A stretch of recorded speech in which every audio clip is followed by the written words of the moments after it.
Welcome to this week's lab, Lab 6 for Anatomy and Physiology 2. We have two activities today, measuring your heart rate or pulse and measuring your blood pressure. Both these activities are kind of clinical, standard vital signs collected in a doctor's office or hospital, but they do allow us to see physiology in action. The measured values will relate to the function of the heart. If you're successful in getting some of this data, it's really amazing. And often it's possible like this to get important information about the body in a non-invasive or even low-tech way. We are wanting to get each other's pulse rate and blood pressure as examples. You recall the heart. You have 4 chambers and 2 circuits, and it's constantly beating, more than once every second for 80 to 90 years. First the atria contract, then the ventricles, then the atria, then the ventricles again, and so on. What we are doing today is all about the left ventricle, the pump for the systemic circuit. The left ventricle will contract and surge blood into the aorta, then relax, and then contract and surge blood again. The surge is the pulse. It reflects the heart beating. The rate of the heart beating is always expressed in beats per minute, or BPM. To measure the pulse, we want to count the surges of blood into the aorta. But we can't reach it. It's too deep in. But we can look at superficial arteries near the surface to get the pressure wave or pulse from the left ventricle. Hopefully this will be a surface artery near the aorta, at the beginning of the systemic circuit, because the pulse does die out eventually due to the elasticity of the arteries and the distance traveled. By the time you get to the capillaries, you would have a steady flow. Recall that the arterial system branches like a tree, and the capillaries would be like the twigs. 2 common locations used to measure the pulse are the common carotid artery in the neck and the radial artery in the wrist. As I mentioned before, any large artery can be used, and there are other locations to measure the pulse, such as the popliteal artery behind the knee, and even an artery on the foot. But both the carotid artery and the radial artery are convenient locations. Now it's important to know the word palpate, which basically means to feel with your hands. The diagram shows the palpation of arteries on the neck and the wrist. Now for the radial pulse, you want to feel in a groove next to the radius, which is a bone on the thumb side, and a ligament just medial to the radius. For the carotid pulse, you want to feel on the either side, palpate on either side of the larynx, and you can use the thyroid cartilage with the laryngeal prominence, the Adam's apple, as a guide. Now I actually found my pulse the other day, and it was amazing to see that reflection of the heartbeat. And I know you're all concerned that you have a heartless professor, but I can now assure you with confidence that I do have a big heart. Now, it is good to realize that both the pulse rate and the blood pressure are snapshots. They can change over time, and in fact, they will change as part of normal physiology. So we will want to pair up and try this during lab. Take a pulse rate on each other. Palpate an artery, either in the neck or the wrist. Lay your index finger and middle finger flat over the artery and feel the surge or pulse. Count for 15 seconds and multiply by 4 to get beats per minute. You don't want to press too hard or it will cut off the flow, and you don't want to use your thumb either because the thumb has its own detectable pulse, and you want to make sure you're recording the subject's pulse and not your own. It's also fun to take your resting pulse rate and then try some defined exercise as an experiment to see how the rate changes. You could, for example, take the pulse rate right after climbing the stairs. People often ask me, they say, what's a normal heart rate? And it depends on many things. It could be age, gender, general fitness level. We see here some typical values. For a young adult female, 72 to 80 beats per minute. The young adult male's a little lower, 64 to 72 beats per minute. For a trained athlete, and unfortunately that's not me, you get 40 to 60 beats per minute. And in an infant, the heart rate's a little faster, 120 beats per minute. And the rate also rises in an elderly adult. The left ventricle is also responsible for blood pressure. It is driving the blood against resistance. We are talking about left ventricular systole. Let's take a second to review some vocabulary. Systole is the contraction of a heart chamber. Diastole is the relaxation of a heart chamber. Now, when we say blood pressure, we're usually talking about pressure in the systemic circuit at the aorta. Pressure is different in different parts of the cardiovascular system. You can see that it is much lower in the systemic veins, and by the time you get to the vena cava, right before you get back to the heart, it's almost zero. Note that blood pressure is expressed in millimeters of mercury. That's how high up in a vacuum tube the force could push a column of mercury. And mercury is a very heavy liquid. Now again, to measure blood pressure, we can't really work with the aorta. It's inconvenient.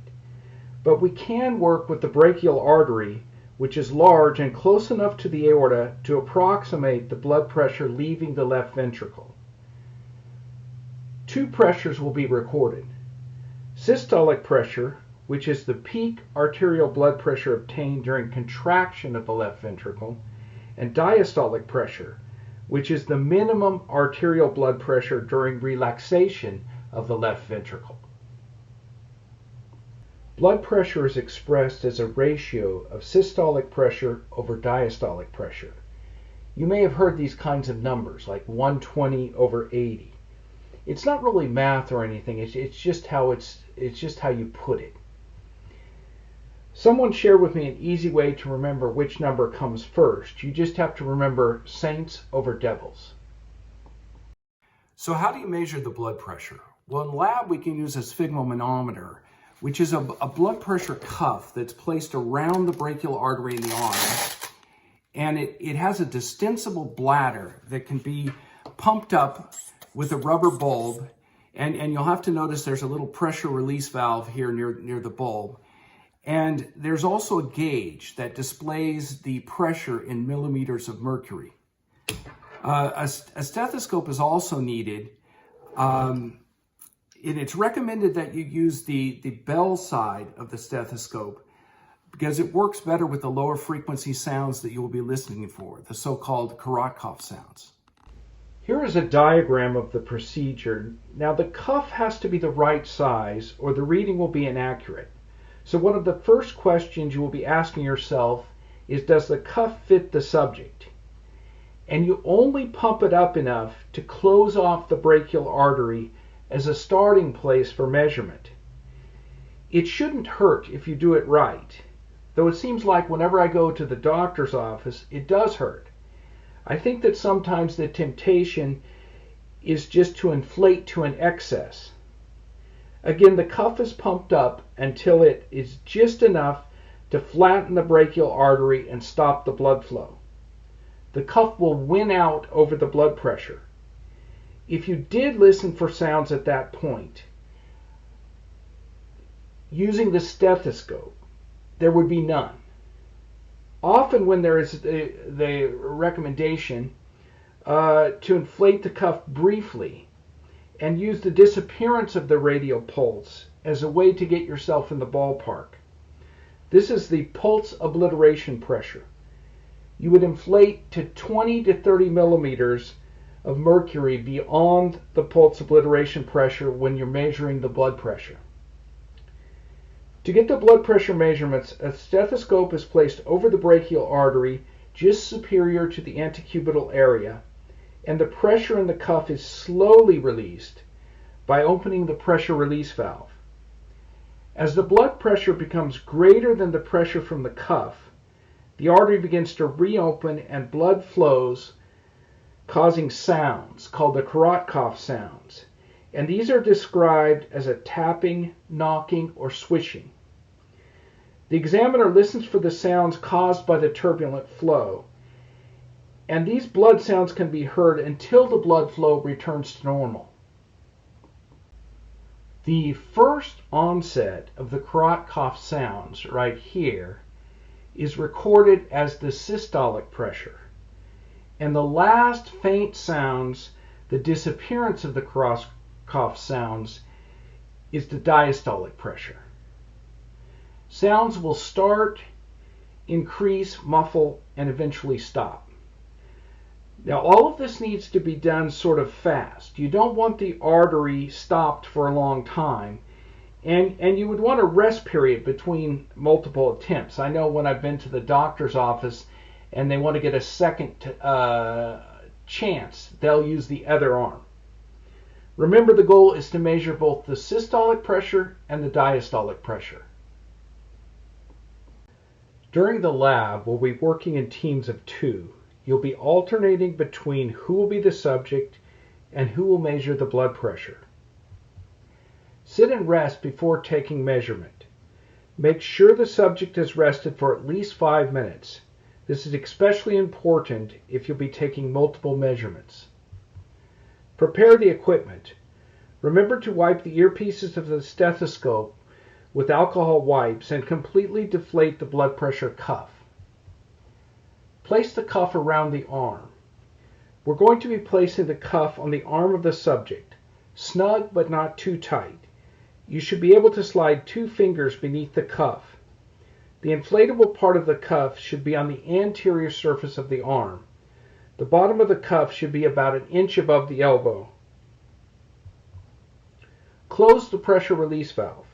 The pressure release valve on the rubber ball must be closed in order to inflate the cuff. Use the stethoscope to listen for the brachial pulse. Insert the stethoscope earpieces and place the bell of the stethoscope over the brachial artery, just inferior to the cuff, to listen for the brachial pulse.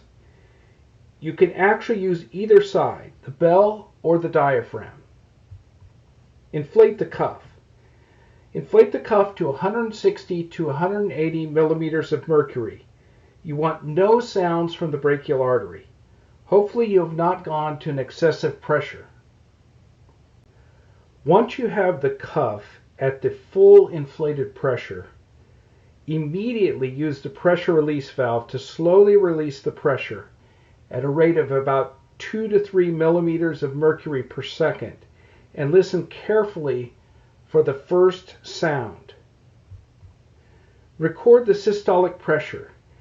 You'll be recording the first sound as the systolic pressure. Continue listening for sounds to disappear. Watch the gauge and continue to listen carefully. The sound will increase, then muffle, and eventually stop. Record the diastolic pressure. The diastolic pressure is the pressure when the last faint sound is heard. Deflate the cuff and repeat with a new subject. So let's collect some data.